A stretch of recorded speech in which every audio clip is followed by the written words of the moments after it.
আসসালামু আলাইকুম ওরহমতুল্লাহি ওবরাকাতু। আমরা যে মসজিদটি দেখতে পাচ্ছি এটি মদিনার ঐতিহাসিক একটি জায়গা। আমরা জানি যে 5টি মিকাত রয়েছে, এর মধ্যে এটি হচ্ছে একটি মিকাত যার নাম হচ্ছে যুল হুলাইফা।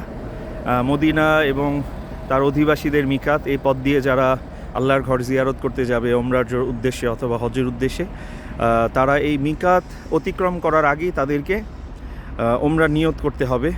এবং রাসূলুল্লাহ সাল্লাল্লাহু আলাইহি ওয়াসাল্লাম মদিনা থেকে যখন তিনি মক্কার উদ্দেশ্যে গিয়েছিলেন হজ অথবা ওমরার উদ্দেশ্যে, তখন আল্লাহ রাসূল সাল্লাল্লাহু আলাইহি ওয়াসাল্লাম এখানে তিনি এহরাম করেছিলেন, অর্থাৎ হজ অথবা ওমরার নিয়ত করেছিলেন। এটি হচ্ছে সেই ঐতিহাসিক মদিনাবাসীর মিকাত মসজিদ যুল হুলাইফা।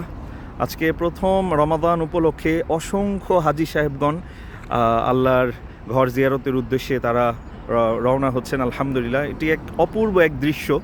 অসংখ্য হাজার হাজার হাজি সাহেবগণ এখানে এসে 2 রাকাত সালাত আদায় করে তারপরে তারা ওমরা নিয়ত আদায় করছে। লাব্বাইক আল্লাহুম্মা লাব্বাইক, লাব্বাইক আল্লাহুম্মা উমরাহ, আল্লাহুম্মা ইন্নী উরিদুল উমরাহ ফায়াসসিরহা লি ওয়া তাকাব্বালহা মিন্নি।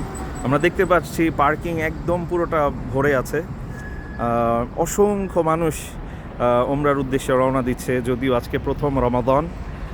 আলহামদুলিল্লাহ, এক অপূর্ব এবং এরকম এক দৃশ্য আসলে এটা ভাষায় প্রকাশ করার মতো না। সবাই ইহরামের কাপড় পরিহিত অবস্থায় এবং লাব্বাইকের যে ধ্বনি, লাব্বাইক আল্লাহুম্মা লাব্বাইক, লাব্বাইক লা শারীকা লাকা লাব্বাইক, ইন্নাল হামদা ওয়ান নি'মাতা লাকা ওয়াল মুলক লা শারীকা লাক।